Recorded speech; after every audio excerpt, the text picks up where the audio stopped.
Good morning, good afternoon, and good evening, everybody. Welcome to another Supatease video. The midnight beta has basically opened. Servers are already crashing out, and players are desperately waiting to get in and test the changes, to which there are new changes available, as well as class updates. So if you want to make sure that you're staying up to date with class changes related to World of Warcraft, educational and entertaining content, then make sure to smash that subscribe button, and I appreciate your support as always. Now, first of all, it looks like, as far as the beta is concerned, that we'll be able to level 81 to 90. I do wonder if this means that there's not going to be any max level testing unless you manually level, which would be a little bit disappointing, but it looks like the Heron will actually be available on this one. We haven't been able to do that just yet. All of the zones, new delves, basically everything that is included in the expansion. They even talk about the training grounds, which is supposed to be the new kind of PvP engagement method where you can fight against AI. I've tried to queue it on the alpha the entire time, didn't work, so I'm curious to see if that actually does work. Looks like they've got housing updates for endeavors as well. There's a stat squish. We've squished the numbers across the board. I'm really honestly hoping they squish it even further, because once you get to max level, even in full greens, you had like hundreds of thousands of health. I feel like that's going to be, you know, kind of getting out of control pretty fast. Combat tuning. Now, this is an integral part of the game, basically. I think everything kind of pivots off of this as far as like end game is concerned. As Midnight transitions into beta, tuning will quickly start happening at a much more rapid pace. We are working to get things into a better tuned state to ensure quality playtesting and feedback from both internal and external sources. This tuning will come in various stages and won't all happen at once, but a few notable changes are happening that we feel worth discussing slightly more. Several classes will see some generic increases or decreases to their overall throughput amounts. Most of this right now is to coincide with the zeroing out some passive modifiers attached to the class or the spec that was adjusting their throughput. Rather than continuing to tweak this number up and down, most of them have been set to 0. In some cases, we adjusted the specs tuning up or down to compensate for the change. In other cases, we felt it was okay to not adjust the specs throughput and just return the values to 0. Melee classes are starting to see an increase to their auto attack damage dealt, either in this week's update or in the coming week's update. Auto attacking is a part of a melee's character, and we want to make sure that an appropriate amount of damage is being attributed to your auto attacks while engaged in combat. So this is interesting for classes that are like pseudo melee, right? Like the new Devourer, Ret Paladin, Survival Hunter to some extent. If you actually need to be in melee range to do substantial damage, that's going to feel like a significant loss on classes that are kind of like mid-ranged classes. And they've tried to do this in other expansions as well. So it's just more about uptime. I think it can be good. I think it can be healthy for the game, especially with the classes where you're kind of just bonking from a distance the whole time and you get a huge edge over the other melee. All healers have had a 20% increase to their damage dealt this week. We are monitoring the rate at which they can complete content while solo, and felt that a boost to their offensive throughput would be appropriate. So this is probably a temporary boost just to see if you can level as a healer. Because I mean, 20% damage increase on something like a disciplined priest or a holy paladin or a fist weaver monk is going to be, you know, probably problematic relative to the other healing specs. For the full list of class changes, please view the class notes throughout the alpha and the previous replies in this forum thread. So for Blood Death Knight on this update, cacophony or coagulopathy, they're testing my reading comprehension here, which is not very good.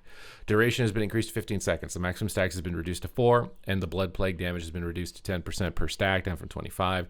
Blood plague's damage, though, has been increased by 50%. My God, Frosty Case, it's not even the first day and you're getting nerfed, dude. It's not even the first day, 5% nerf.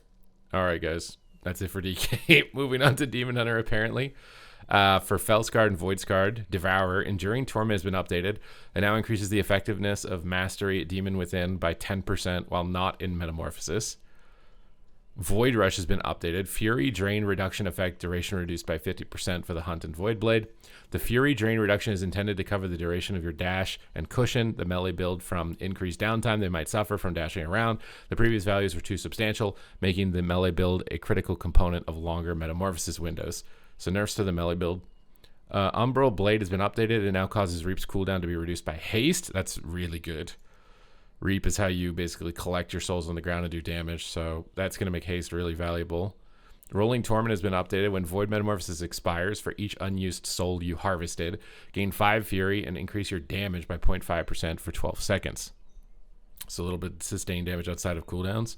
Devourer has been overperforming in AoE encounters, so we're adjusting the power of Void Ray and Collapsing Star while also adding some additional tuning hooks to make sure they're still dealing enough damage to a single target. That's going to be a good buff in a PvP situation. You don't want to be good at AoE. You want to be good at single target. Focused Ray has been updated. Focused Void Ray deals 50% more damage when damaging a single target. Ugh, that's not the way to do it, though, because you're never going to actually do that, at least with all the pets and stuff. Collapsing Star has been updated. Collapsing Star now deals 50% additional damage to its primary target, and its maximum stack count has been increased to 40 from 35. The tooltip now will more accurately update based on the changes to Collapsing Star from its various talents. The cost of Collapsing Star is unchanged at 30. This just gives you a bit more room to overcap souls as you approach Collapsing Star's cast. Collapsing Star damage is reduced by 50%. Void Ray is reduced. Metamorphosis Void Ray is reduced. Hungering Slash damage is reduced. Void Step damage is reduced. Damage across the board, like again, just all changes targeted towards AoE and trying to bring up your single target. Preservation Evoker is taking a 12% healing nerf right off the rip here. It's interesting that they're making changes like this. So obviously there is a lot of like end game testing, because they on this post they're talking about leveling and stuff, but this is like not, I don't feel like this is a change you would make if leveling was like the main consideration. This seems to be all end game. Now Hunter got cut down a lot, so I do wonder what Hunter's getting here. For Dark Ranger, new talent through the eyes. Headshot can now stack 5 additional times. This is a choice note against Ebon Bowstring. For Pack Leader, Hogstrider has been updated and now grants Hatchet Toss and Cobra Shot a 200% damage increase regardless of the number of attacks struck by your boar. Number of targets struck by the boar now increases the number additional targets struck by Cobra Shot and Hatchet Toss. So that's just like the big proc moment for Pack Leader. Marksmanship Hunter here. Let's see. Apex talents, take aim. Rapid fire damage increased by 25%, and each shot fired from rapid fire reduces the cooldown of your aim shot. That's good synergy. Aim shot's critical strike damage is increased by 25 to 50% of your critical strike damage. The damage of your other ranged abilities is increased by 3 to 6. That's going to get nerfed in PvP. Oh my god, and aim shot always critically strikes. Okay, Marksman went from bottom of the barrel. You know, I just made a tier list talking about all the changes that were getting applied, and it was before any of this was really brought onto the table right now. But, I mean, if you got to be that's going to make your aim shot hit really, really disgustingly hard, I think. New talent, Focused Fire. When surging shots resets the cooldown of rapid fire, the damage of your next rapid fire is increased by 20%. New talent, Unload. When rapid fire begins and finishes channeling, it also fires an additional arcane shot at 100% effectiveness. If your target is below 20%, rapid fire instead fires kill shots. New talent, Critical Precision. Precise shots now increases the critical strike chance of arcane shot and multi-shot by 10%. Again, really good crit synergy there. Small Game Hunter's been updated. It now increases the damage of volley by 15%. Previously it was explosive, and obviously explosive shot's been removed, so good that they moved this over. Headshot has been updated. Damage from kill shot increases the damage your target receives from a black arrow by 2%, stacking up 10 times. Oh, it's going to be a lot of fun with black arrow procs. I think it's going to be a lot of fun with the stacking that's involved with that. Headshot's previous iteration had a much larger impact on marksmanship rotation than we'd like. This newer version should be simpler and particularly attractive on longer fights. Surging shots now more reliably activates while in combat. Double tap has returned, but Onaran Winds has been removed. I think overall that's a pretty beefed up marksmanship hunter. For survival, takedown range is reduced. So this, I think, is like the charge attack was previous coordinated assault. So I think it's renamed to takedown. So you're not going to be able to charge as long of a distance. Fixing an issue where offhand items were not correctly granting their stats while dual wielding. This is also, they're adding dual wielding so you can look like Rexar, but looks like they've got to fix bugs with it. Mage is also one that I think was going to be struggling, and just right off the rip, 44% more damage on Frostfire Bolt. But its direct damage is reduced by 25%. So its dot component is going to do a little bit more. For Spellslinger, Polished Focus has been updated. No longer causes Ice Lance to shatter 1 additional stack of freezing. Now it causes Ice Lance to reapply 1 stack of freezing when it shatters its maximum possible freezing stacks. Okay, so it's going to give you a little bit more shatter charges. Reflection has been updated. It is now castable while casting other spells and is not affected by the global cooldown. Now, is Reflection, is that the renamed like displacement? I'm not 100% sure on this. There's obviously a lot of changes, and I'm just one dude.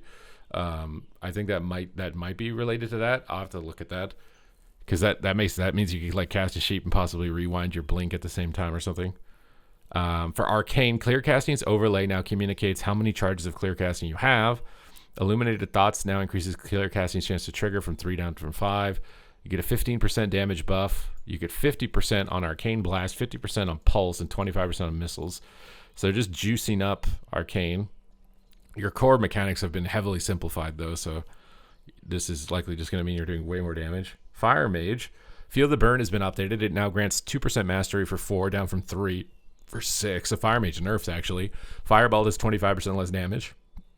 Pyroblast and Flame Strike, though, are going to do 5% more damage. Fixed an issue causing Fireball and Frost Firebolt modifiers to not correctly increase their damage. Okay, so this is like they bug fixed and then they had to compensate. I don't know if that really means anything has changed here for Fire. For Frost, improved Flurry. Flurry fires 1 additional missile. Does that mean it's going to double hit? Because I feel like that could be really good. New talent, Thermal Void. Flurry has a 100% chance to cause your next Ice Lance to repeat its cast. Oh my god. They're just giving you Wind Fury? Master Lancer was putting too much emphasis on pooling Freezy and casts of Ice Lance. Our goal with this new Thermal Void design is to create some more excitement around Brain Freeze while still giving you some clear gameplay direction by incentivizing some pooling. Permafrost Lances has been updated. Now increases shatter damage by 10% by the duration of Frozen Orb. This type of pooling mechanic is really good in PvP. Glacial Attunement has been updated. Now increases Flurry and Blizzard damage. Was previously Flurry and Ice Lance. Oh, you're going to lose a little bit of Ice Lance damage, though. Freezing Winds has been updated. No longer increases the number of freezing stacks applied by Blizzard. Fractured Frost updated. Now causes Ice Lance to strike 2 additional enemies down from 3.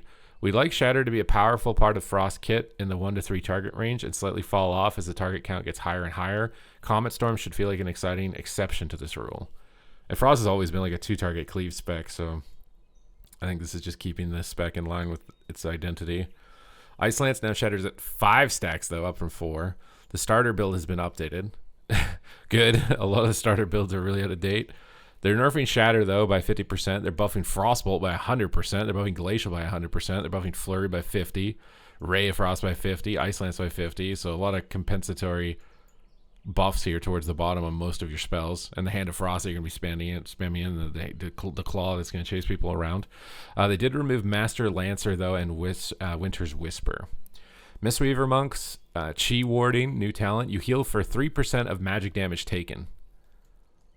Just passive healing. See, I'm surprised that they're implementing stuff like this because I thought they wanted to move away from it.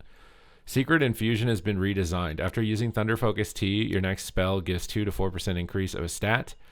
Only 1 stat increase may be active at a time. Spirit Font now applies Soothing Mist and Chi Cocoons at 30% effectiveness down from 50, and they did nerf your healing by 5%.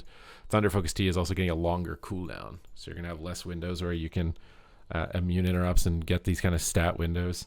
It's a little bit of like a passive mitigation, but overall nerfs. For Holy Paladin, new class talent, Armory of Light. While wearing a shield, you have a 15% chance to block incoming spells. Does that mean like crowd controls or damage? Reducing their, oh, sorry, it says right here, reducing their damage by 20%.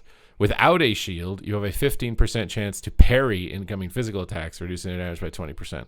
See, that's really weird because shields give you armor.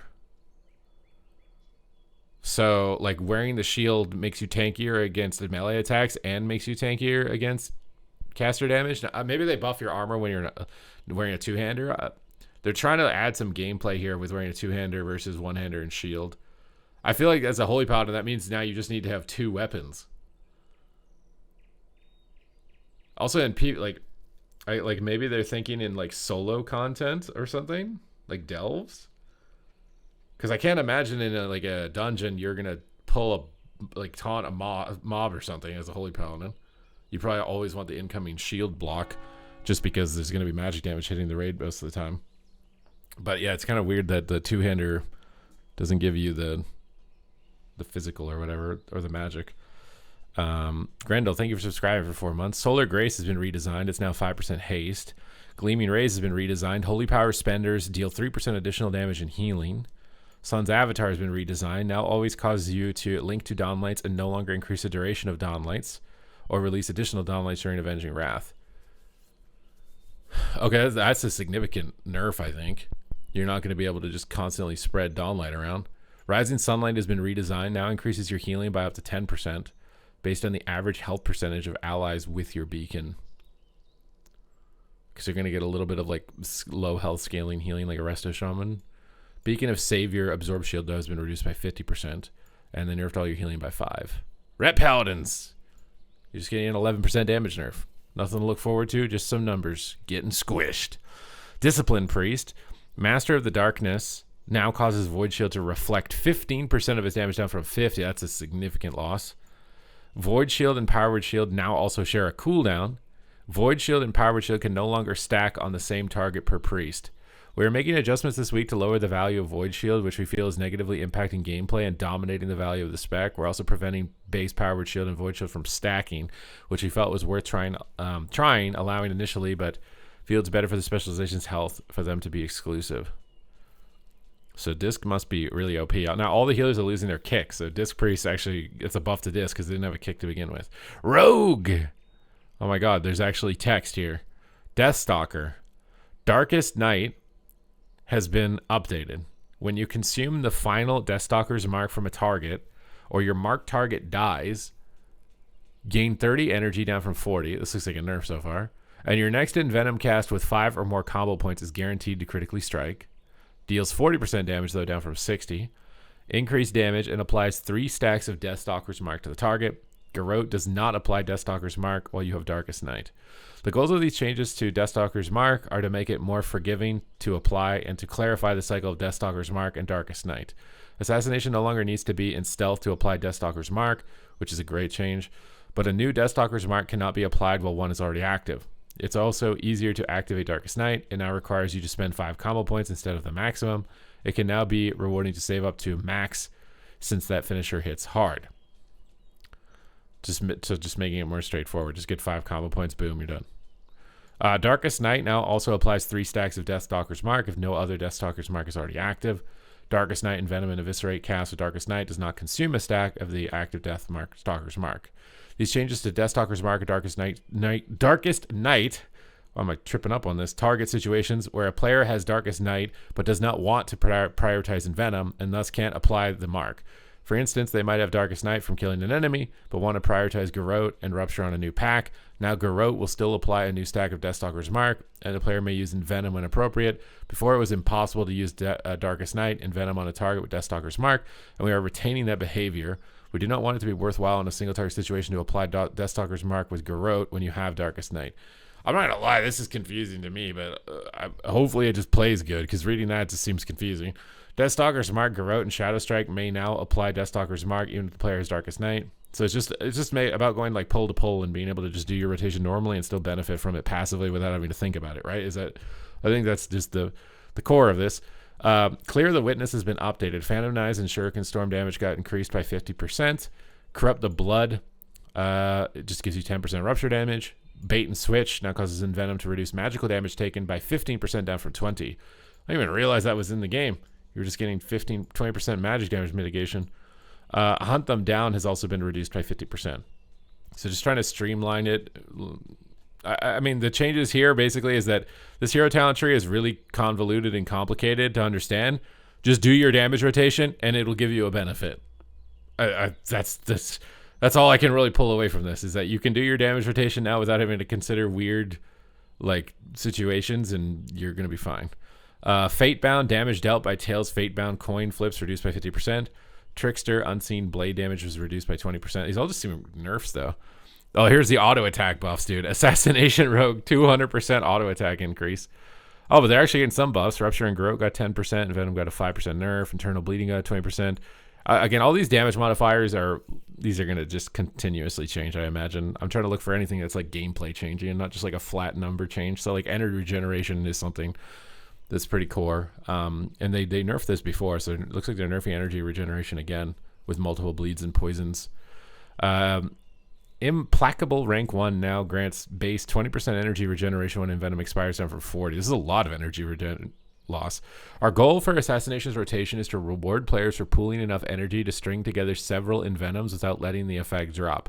Energy generation was high enough that Envenom could be maintained longer than intended, so we've reduced the energy generation rate of some Assassination's abilities to reward deliberate planning. So they're making it harder. They're making it more passive, but then making it harder. I don't know. Something like that is what it seems like. Fixed an issue preventing Deathmark from increasing damage taken from Garrote Rupture and weapon poisons. Fixed an issue, such as bug fixes. Outlaw Rogue. This is one where we were really hoping this is going to get simplified. So, Taken by Surprise has been redesigned and renamed Preparation. Immediately reset the cooldown of Adrenaline Rush, Between the Eyes, Blade Flurry, Blade Rush, and Killing Spree. It has a 4-minute cooldown. They're bringing Prep back. Except it doesn't do Vanish or Blind. It's just damage abilities. Isn't that going to make Rogue really hard to play? I don't know. You could just... what? Acrobatic Strikes has been updated. Auto attacks increase auto attack damage by 3% and increase movement speed by 1%. So it's no longer extra range. Oh, but it stacks up to 10 times. This is like a completely different Rogue. All damage got buffed by 38%. Auto attacks by 210. Just damage buffs on a lot of spells. You get Preparation back and damage buffs. Improved Between the Eyes now causes Between the Eyes critical strikes to deal 3 times the damage, down from 4 though. So a little bit of crit damage lost. Deft Maneuvers now increases the energy cost of Blade Flurry by 30. Grand Melee's bonus to Blade Flurry damage to nearby enemies is reduced. A little bit of AoE loss, a little bit of loss from Between the Eyes, but I mean overall, I mean this is going to be, having 2 sets of cooldowns is insanely OP. That's really OP. Enhancement Shaman. Oh my god, much like Frosty K's, you can already tell it's happening, dude. 2% nerf, and that's all. Now, the rework, though, so far has been really good for it, so I'm not surprised to see not very much. I'm kind of memeing, but at the same time, I've seen these patterns before, so it's important to note them. Warlock, you guys get even more attention? We are revising our approach to curses and blights for Midnight. Our intention with packs was to reduce the number of keybinds that curses and blights would occupy. However, we noticed during our playtest how demanding the extra key press was, and we want to avoid a situation where making macros is required to optimally play. Yeah, it's like when they tried to make Demonic Circle 1 keybind, and people just made a macro to have an extra keybind. This is the same thing. In this iteration, we are re-adding Curse of Exhaustion and Tongues to the class tree and adding Blight of Tongues as a choice against Blight of Weakness. I think this is just going to have to happen. So you're getting Curse of Tongues back, Exhaustion back. The Blight of Tongues is, little AoE tongues, basically. It's also a 100% casting time reduction. What? That's so OP. Blight of Tongues is choice against Blight of Weakness. Starter builds have been implemented for all 3 specs. Okay, good. We're getting some starter builds. Warriors have also just been popping off every single change. So what's happening this time? Barbaric Training now also increases the damage and critical strike damage of Whirlwind and Raging Blows for Fury Warriors. Champion Spear damage dealt when leaping to the spear is reduced, though. Oh yeah, they're giving you more mobility because you can jump to your spear. Thunderclap now applies rend to all targets if you know rend. Oh, that's a big one. That's a lot of AoE, up from 5 targets. Apex talents, Rampaging Berserker. Rampage damage increased by 10%, and Rampage generates a stack of Rampaging Berserker. When you use Recklessness, you go Berserk, consuming all stacks and Rampaging Berserker to gain 1% strength. Oh, this is making Fury pretty complicated. You got to pay attention to a stack now. And then you got like whether or not you'd want to just send your rec or not. Like, do you want to build it up for a big rec, or do you just want to send it on cooldown? There's a lot more decision making in that. Rampage's rage cost is reduced by 15 to 30, and Rampage damage is increased by 5 to 10 while berserking. Rampage extends the duration of Berserk, so you can also extend this window of extra strength. Imagine that paired up with the PP talent. I'm forgetting the name of it, where you you take more damage but do more damage. Meat Cleaver has been updated. Whirlwind deals 50% increased damage when it hits 3 or more targets. Rage Drinker's been updated. Bloodthirst critical strikes now restore twice as much health and increase the damage of Raging Blow by 10% for 4 seconds. Deft Experience has been updated. Bloodthirst critical strike chance is increased by 5 and 10. And if you are enraged, it extends your enraged by 0.5 seconds or 1 second. This extension is doubled if Bloodthirst critically strikes your target. This is a lot of good stuff. Rampaging's Ruins damage dealt increased by 50%, and it now deals reduced damage beyond 5 targets, though. Previously it was 8, and Unslacked Thirst has been removed. For Prot, Apex Talents Phalanx has been updated. Thunderclap causes your next Shield Slam to unleash a wave of force, dealing physical damage to all enemies, so Shield Slam is just AoE, and reduce the damage they deal to you by 5%. New talent, Devastating Focus. You focus on the target struck by your Devastator, dealing 20% additional revenge damage. So more single target from your...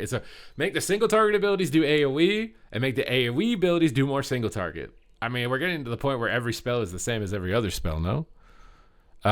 Revenge now deals damage to all targets in front of you. Oh, that is crazy uncapped AoE. Prod is going to be ungodly if that stays like that, I think. A PvP change! Berserker Roar has been redesigned. It now modifies Berserker Shout, and its radius has been reduced to 12 yards from 20 to match Berserker Shout's radius. So instead of having to use Berserker Rage, which is like your fear break, you use... Berserker Shout is your battle shout, right? I don't even have that key bound. I clicked that because you just press it once before our game starts. I don't know if I like that or not. They've added new arts, new login screens, accessibility, add-on interfaces. Really hoping that we'll be able to get... They also disabled transmog, which is a known issue. Whatever you got to do to get the servers up, bro. I'm just trying to get in here and test some stuff. So preparation coming back to Outlaw Rogue is a big deal. And it looks like they did some touch-ups on classes that had some serious concerns, at least for me. Other than maybe Fire Mage, still a little bit worried about that. Devour got a really big update with this one. So overall, I think a decent first round of tuning, and they've said that they're going to do a lot. So let's let the fireworks begin here. Thank you guys very much for tuning into the video. I hope you guys enjoyed the breakdown, and I will see you in the next one.